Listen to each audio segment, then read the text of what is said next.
Hello everyone, thank you for watching the last video of this shower tile installation. Today we are going to be spending the entire time doing only the tile installation and grouting phase. Alright, let's get started. As a general rule, whenever I do a tile installation, I always start from the bottom and move my way up. So the first step is to do the shower pan. The white strips you see there are just template strips. I am going to use them to get a really nice template because the layout is a fairly complicated long hexagon pattern. Just using the hot glue gun and a point drain.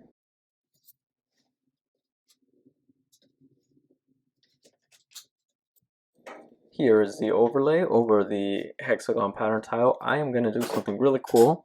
This glass tile, the customer didn't find something she wanted, and we were able to figure something like this out so that they can get a pop of color in the hexagon pattern. So we're going to be making these custom long hexagon pieces, and I am going to be inserting them throughout the hexagon pattern to tie that in with the walls.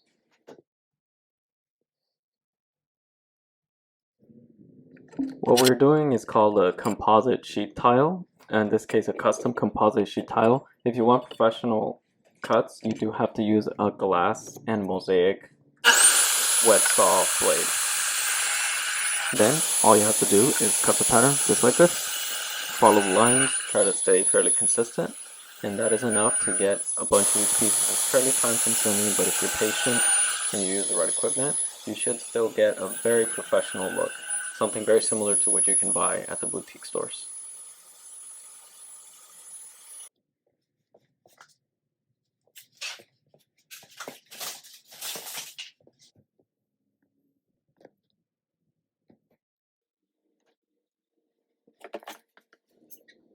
I always consult with the customer before we decide on the final for the composite sheet tile customization.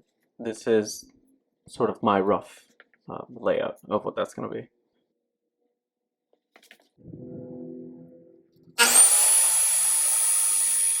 What I'm doing now is I'm cutting this marble tile so that we can fish the point drain right in that center.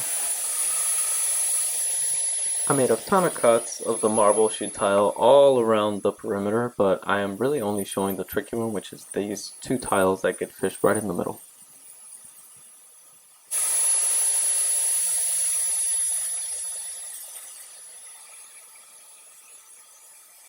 And there you have it. Complete Mosaic, perfectly fitted to their shower pan. All the preparation was Latticrete brand, and I do try to stick with the same brand in case there's ever a warranty that wants to be filed. I recommend the 252 Platinum for the shower pan, and really, in this case, I used it for the entire build. It's a great thin set. I'm not sponsored by Latticrete or anything. It's just a really great product. I am open to doing some honest product reviews, so Latticrete, send me free stuff. Little pass with the sanding pad here, just taking off any rough edges.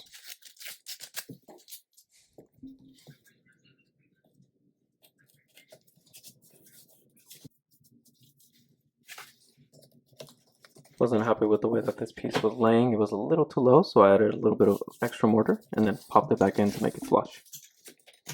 And it's just a matter of putting the remaining sheets. It seems very easy once you have all of the cuts, which it really is. Once everything's cut and it fits well, you just put the pieces down.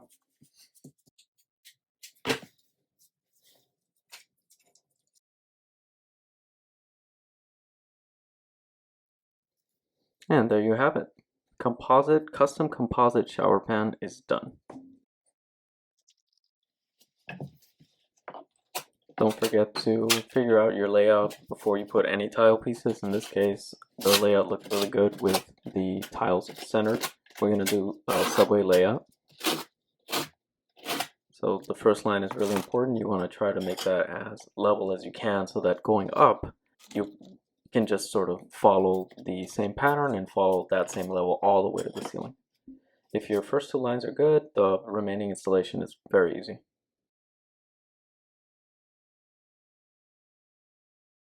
Believe it or not, I'm not actually speeding up the video, I'm just that fast. Now I'm just using the hand glass cutter here to cut all of the half pieces. This niche looks very, very easy, but that's mainly because I specifically made it so that all of the tiles fit as full or half tiles. And what that does is that it keeps you from having to make all these awkward cuts. So the niche is going to seem extremely easy in this video, but there was a ton of prep work done before that allowed for this to happen. It's not an accident, it's a lot of careful calculation. Oh, quick note about the tiles. I do mark some of them right in the middle so that I can align those with the laser.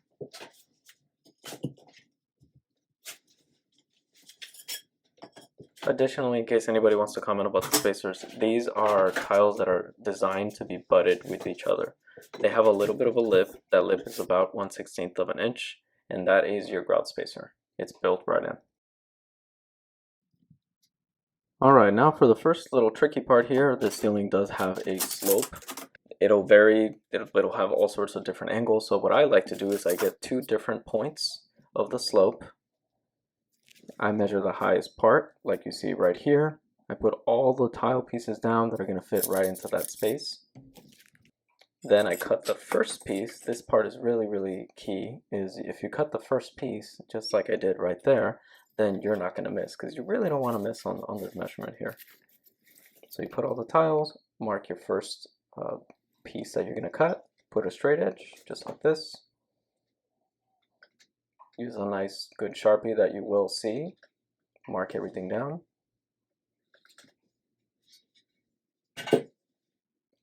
I like to mark the part that is going to be the waste part because it gets really confusing, especially after you have like 12 or 13 cuts. And then I do use the wet saw instead of the glass hand cutter, which you can use because I really don't want to break any of these. This is kind of the safest bet. It takes a little bit longer, but the chances of making a mistake are much lower. Just a couple dozen cuts here. There you go. Have all the cuts.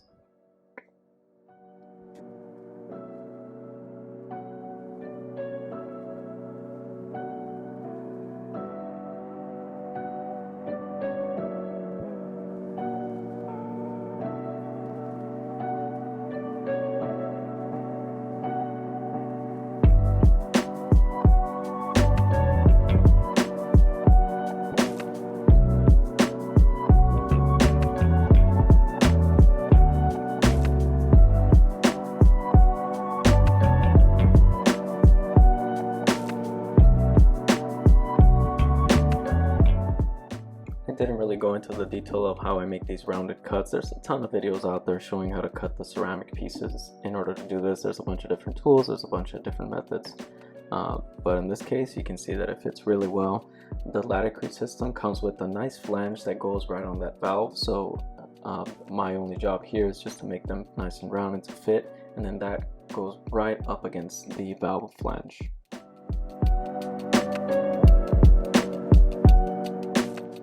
All of the outside edges do have a Schluter trim.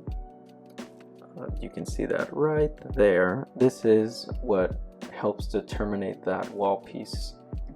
You can use all sorts of different finishes. You can use a pencil liner, but in this case, we decided to go with a modern look and just use the Schluter trims.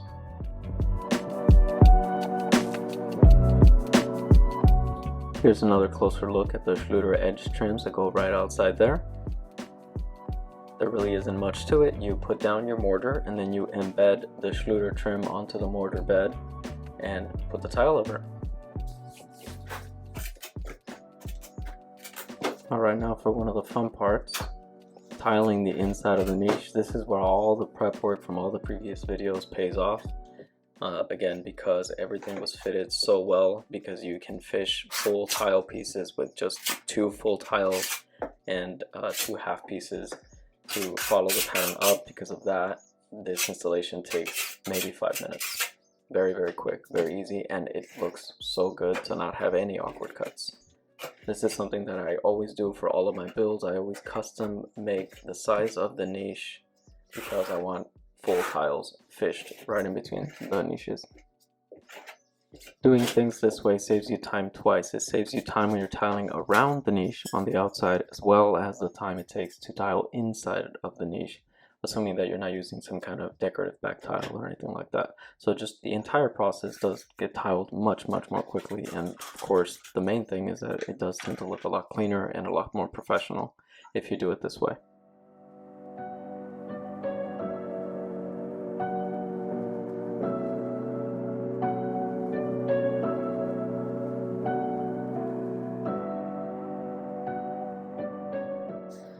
Alright, let's talk about a really crucial step here. You want to make sure that all of the backing behind the niche has a slope, including this little threshold that we're going to be fishing there in just a minute. You want everything to have a nice slope. This is just a marble threshold that I'm cutting 2 sides. Oh no, I didn't do directional troweling. Guys, this is a really thin and very small piece. It's crazy that I remember this, 28 and 7/8 of an inch long. Not big enough where you have to worry about directional troweling. So now I'm just tapping it down and getting everything to have the proper slope in order for the water to run down and out of the niche area and into the drain.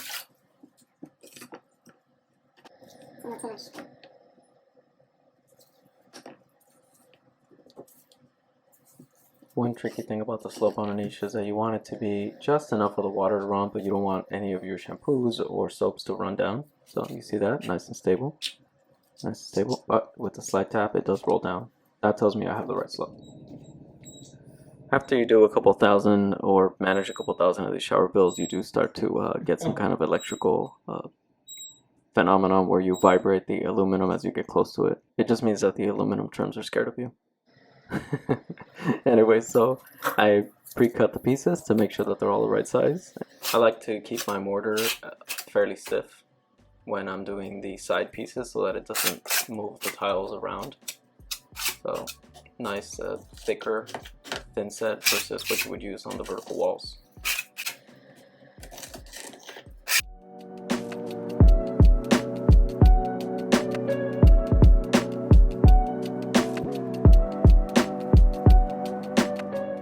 And that's it for the tile in the niche. All done. Perfectly fished, really nice and symmetrical. Looks great.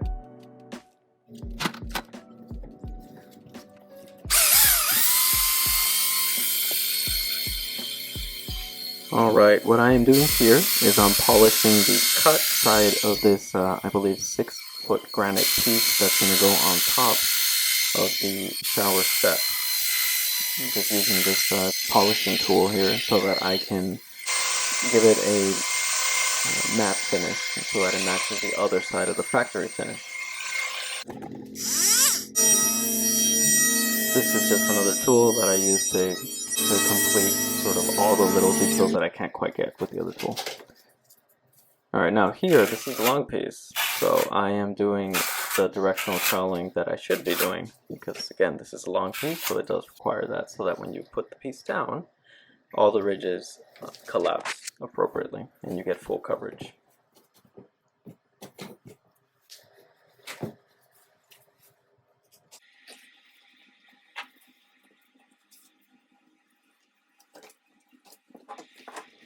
Same as with the niche, you want to make sure that the slope points towards the drain so that you don't get any water stuck.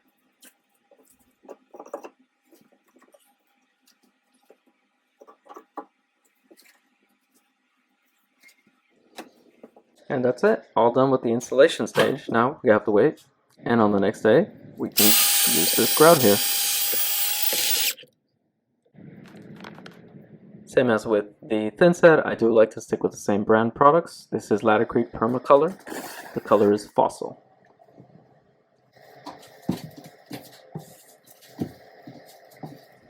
There's not much to talk about when it comes to grouting, just typical glazed ceramic subway tile. I have a ton of other videos of really tricky materials to grout. This one is very easy. You just use a grout float and make sure that you cover the entire surface. Make sure you wait for the appropriate time before you give it the second and third pass as needed.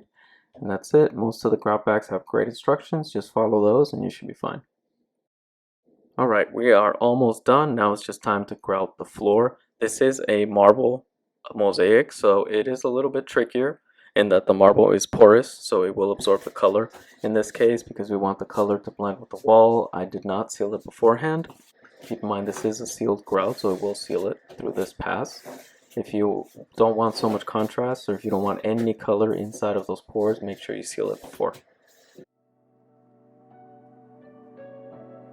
And that's it. Another successful and beautiful shower installation. This project was crazy. There's 3 videos. It had a ton of wood rot. We went through a lot of remediation to get the framing back on track. The waterproofing, that was such a big concern because of the customer having to deal with this nightmare. But now they have a beautiful new shower that's going to stand the test of time. So beautiful blue subway tile with a custom long herringbone with a composite insert. Just an awesome project. Really fun to work on. Thank you for watching.